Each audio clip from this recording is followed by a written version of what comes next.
Here we are again. It's the Vladcast program. And I'm your host, John Hill, here with my guest, Father Gregory Joyce of St. Vladimir Parish, Russian Orthodox Church in Dexter, Ann Arbor, Michigan. Father, thank you for joining me today on the Vladcast program. It's my pleasure, John. Always welcome. Happy to be here. And today I thought we'd talk a little bit about October in the parish. Sounds great. Okay. I've heard there's a lot of things happening in October. I have too, but whenever I think of October and Russian Orthodox Church, you know what pops into my mind? What's that? Well... No, I don't know. I can't read. Why don't you guess? It's on your list. What pops into my mind is the Feast of the Protection of the Mother of God. Exactly. Yeah. I was thinking Pokrov, but you just translated. In previous years, we've talked about the Rus barbarians coming and shaking down Byzantium. Correct. And that the Greek Orthodox they have the holiday, but it's sort of not really a big deal for them. Right. But the Russians, yes, this was kind of their first encounter with the power of the cross, let's say. Mm-hmm. Yep. What else could we add to our knowledge base of the holiday of the protection? Well, one thing I can say that I found out this year is that this is also a popular holiday in Romania. I didn't know that. Oh. And the icon of the protection, which, well, there's one kind of like it there. I think that's probably on camera. That is a very popular icon in Romania. One of our young men in the parish who's Romanian said that in every house you'll find it, kind of like Kazan icon in most Russian homes. You'll find that icon of the Mother of God. He said it's in almost every house. So it's very popular also in Romania. Did not know that at all, and so I thought that was very interesting. Wow. Now, when you look at that and you see the Mother of God holding this veil, is that what she's? Is that the? It's usually called amaphorion, like a bishop's what the bishop wears on his shoulder. That's usually how it's.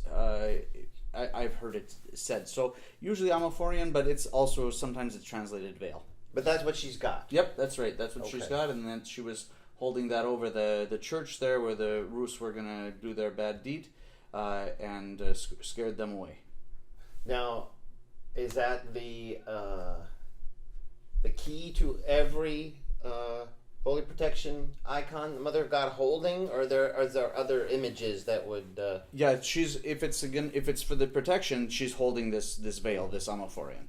There are. It's a rare icon where the Mother of God is not depicted with Christ. Protection is one. There are a couple of others, but not many. And so this is very specifically her holding the veil. Mm-hmm. Okay. Yep. And was this veil an actual? Is there a actual veil? Was there an actual veil that became a relic or some kind of?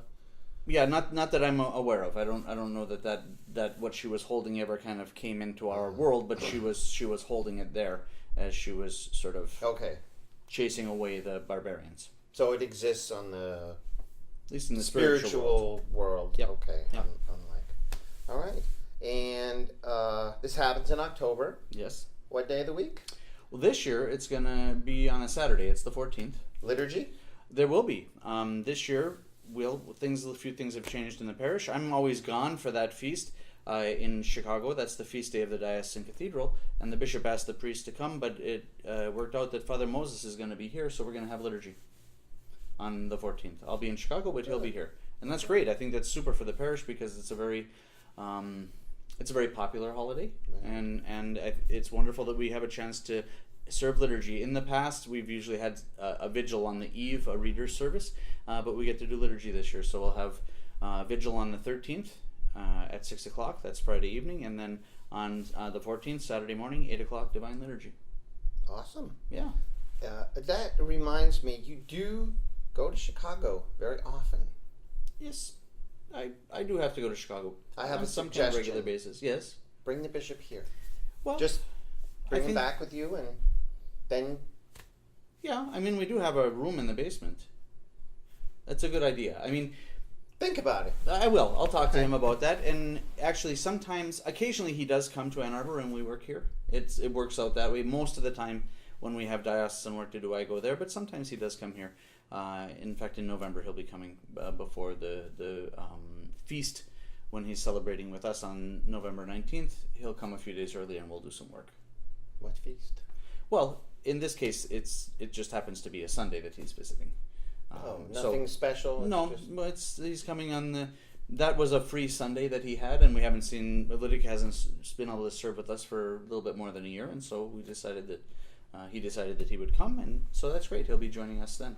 I have heard, though, that every day is a feast day in one way or another. That is correct. Every day, there is some feast which is being celebrated. Often it's a feast of a saint. But not always. Sometimes it's a feast of the Lord or a feast of the Mother of God. And we think of the big feasts and the sort of medium feasts. But for instance, today, Martyr Callistratus, a very interesting one. We're shooting this on the 10th. Yeah, it's the 10th. Martyr Callistratus is today. And it's a very similar story, not exact, to the 40 Martyrs of Sebastia. He was a soldier. He expressed his faith in Christ. Is this the water? They go in the water too. Yes. Yeah. Yep. Mm-hmm. And if I recall correctly, 40-something soldiers came, expressed their faith in Christ after he was bold enough to do so, and then afterwards more than 100 did. Anyway, it's a similar but not exact story to the Holy 40 Martyrs of Sebastia. We know this story, I think, pretty well. Anyway, that's today, and so every day of the year there's a feast that's happening. Even February 29th? Even February 29th. That is correct. The church has been around long enough that even on the leap day, there's actually a decent number of saints on that day.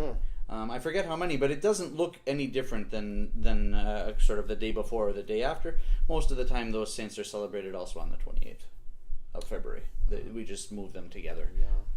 But once every 4 years, they have their own day. All right. Well, I'm ready for another story. Okay. And tell us a story, me and our listeners, of the Optina elders. Ah, yes. What is Optina? Optina is a monastery. It's southern part of Russia, north of Ukraine, and this became a place in pre-revolutionary Russia where there was a tradition of, I guess we would say, spirit-bearing elders, of real elders.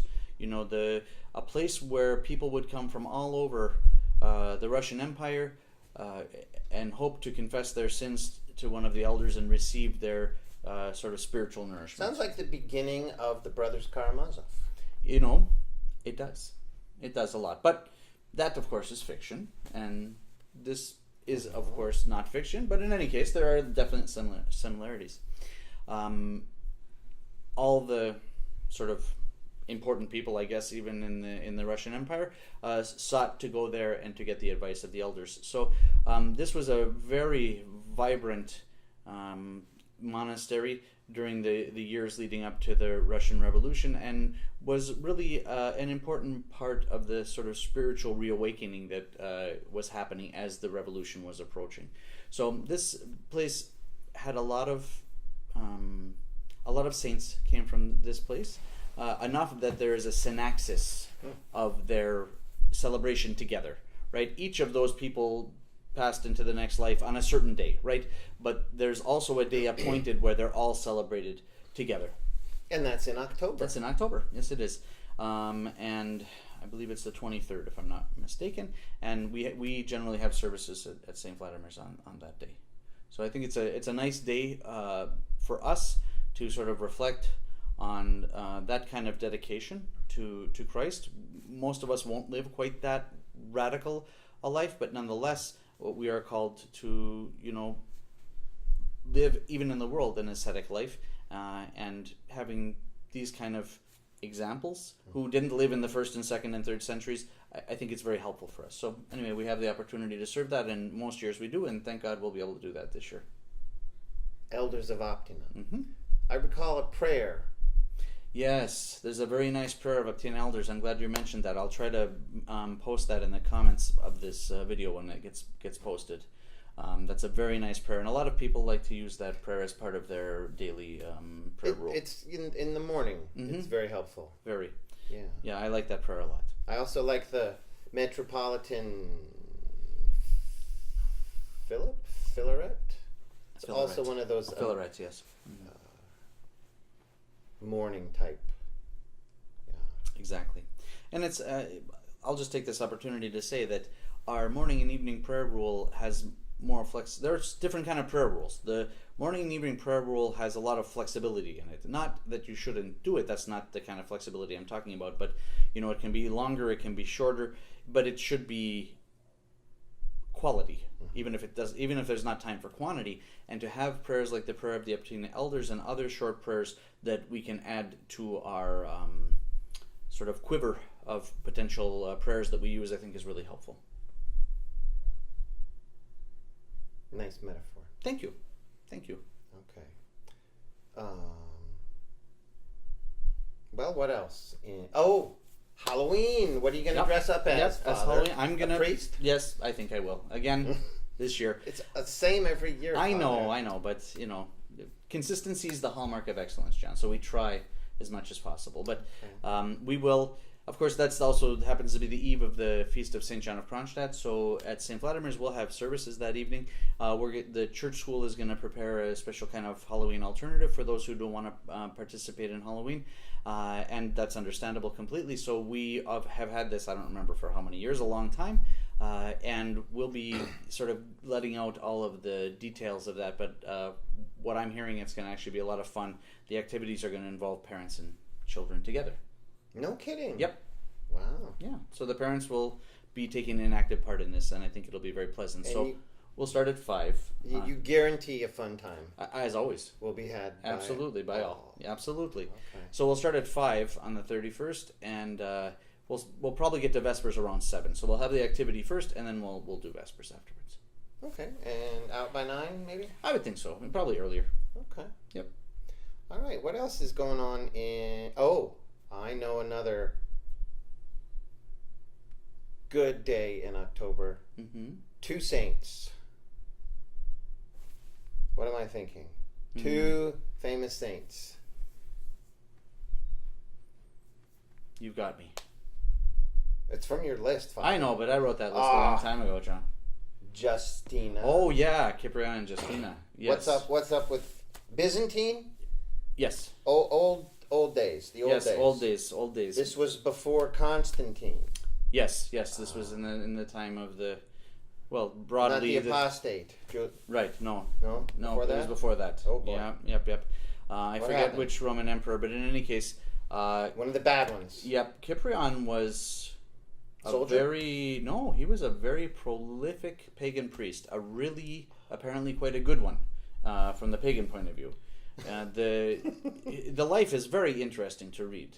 Very interesting to read. It's not one of those cookie cutter. No, not at all. This has got, he was given the power to call demons to his aid and all. I mean, just like really serious magic.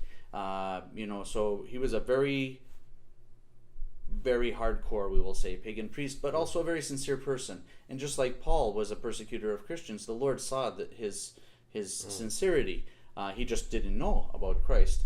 And so some young man was stricken with the beauty of Justina, who was a young Christian, and came to Cyprian to get the right, magic to get her to fall in love with him, because she didn't want anything to do with the guy. Because he was pagan. Well, it's not clear, but he probably was. Otherwise, he wouldn't have gone to the pagan priest, I think. So most likely he was a pagan. And anyway, Cyprian gave the right incantations and so on and so forth. No matter what they did, they couldn't get her to be interested in this young man. And Cyprian, he was sort of in touch with the dark side of spiritual life, understood that whatever he was doing was having no effect on her whatsoever. Right? And so he began to interact with her, and she explained to him about the gospel of Christ, and he became a zealous Christian, and eventually actually became a bishop. So he went from being a pagan priest to a bishop. Very, very interesting life. And again, any martyrdom involved?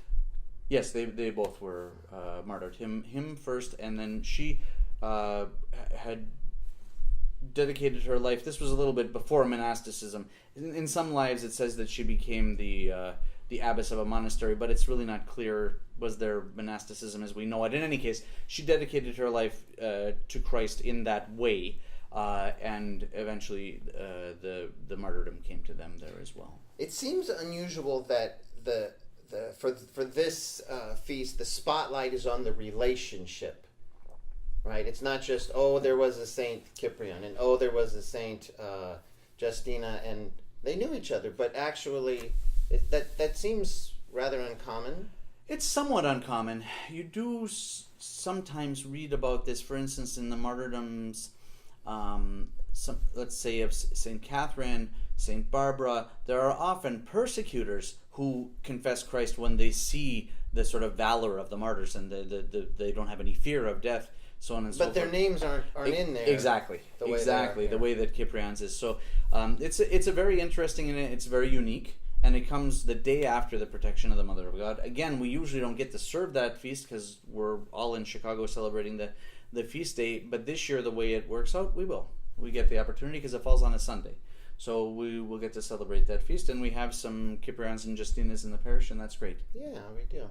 And we have Father Moses. Yeah. And so it's really great to have Father Moses here. And I try to be gone as few Sundays as possible, but occasionally when I do have to be gone, I think it's really great that consistently he's here, and that's, I think, very comfortable for people, and I'm happy for that. I love your stories, Father. Thank you. Okay. ORPR, some kind of camp meeting. These happen pretty much every other month? Well, ideally every month. Ideally every month. Last month was during the festival, was the weekend when they would normally meet. So actually the campers did a lot of work at the festival, quite honestly, from dancing to cleaning trays to whatever. So they did some great work for us at the festival. But this month we'll begin to meet in earnest, and it's the 22nd. Yeah, the Sunday after Cyprian and Justina. And so we want to invite those who are going to be attending camp next year, whether they've gone before or not, to join us. And this year we're going to create two cabins, quote unquote. So we'll have two groups of campers that will compete against each other in different sorts of things over the course of the year. I think it's going to be a lot of fun. The kids love camp. They do. At least my kid. Yeah, my kids do too. And I think that it's a great opportunity for other young people in our parish to begin to familiarize themselves with camp and sort of taste it a little bit, to see if they'd like to go and spend a month there in the summer. But my kids just can't get enough. So we meet once a month, and the first sort of meeting will be this in October 22nd, and then we actually, on the 19th, when the bishop comes of November, we're going to meet also. One of the things they do at camp is crafts, right? So we have a super cool craft on November 19th. That's all I'm going to say for now, because if I give away candle too much, making. No, even cooler. A latch hook. No. Latch hook icons. No, but you're getting warmer, but I'm not going to give it away. I'm just going to guess until I get it then. Okay. No, I won't.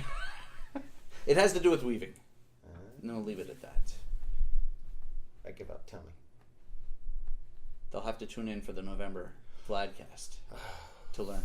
Father. Okay. We can't give everything away. All right. We have time for one more exciting... Okay. Actually, it's not really my program. It's your program. No, so you can say how long we do it. It's completely up to you, John. I put myself in your hands. All right. If there were only one more thing, yes, what would we talk about in October? Yes.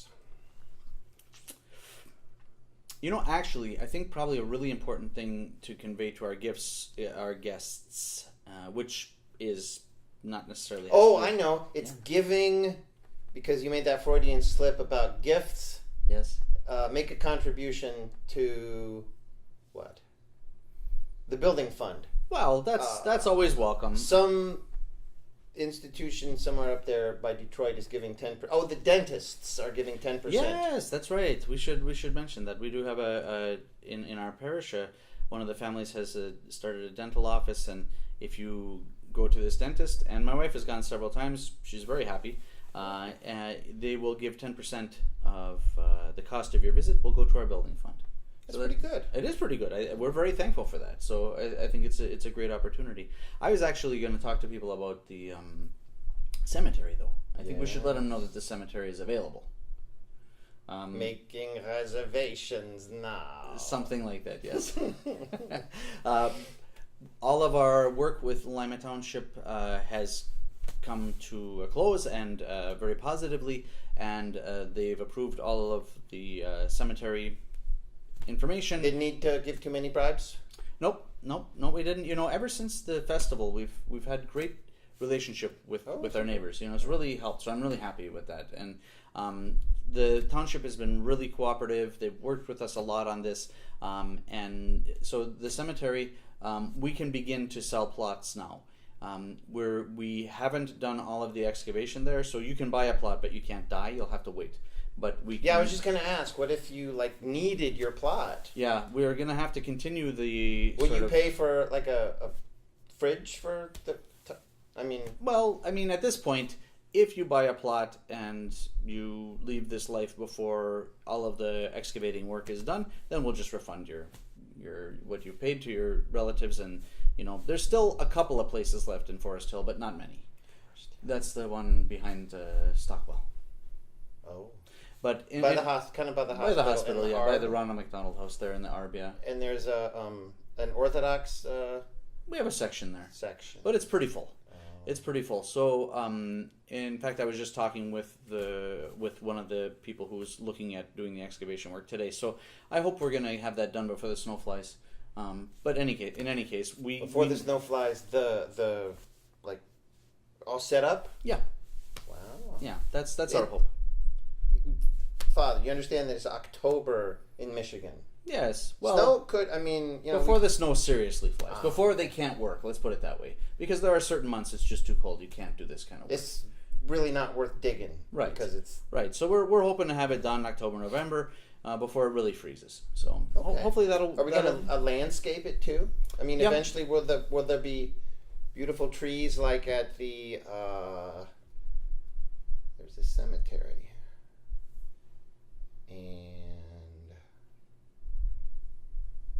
But there will be beautiful trees.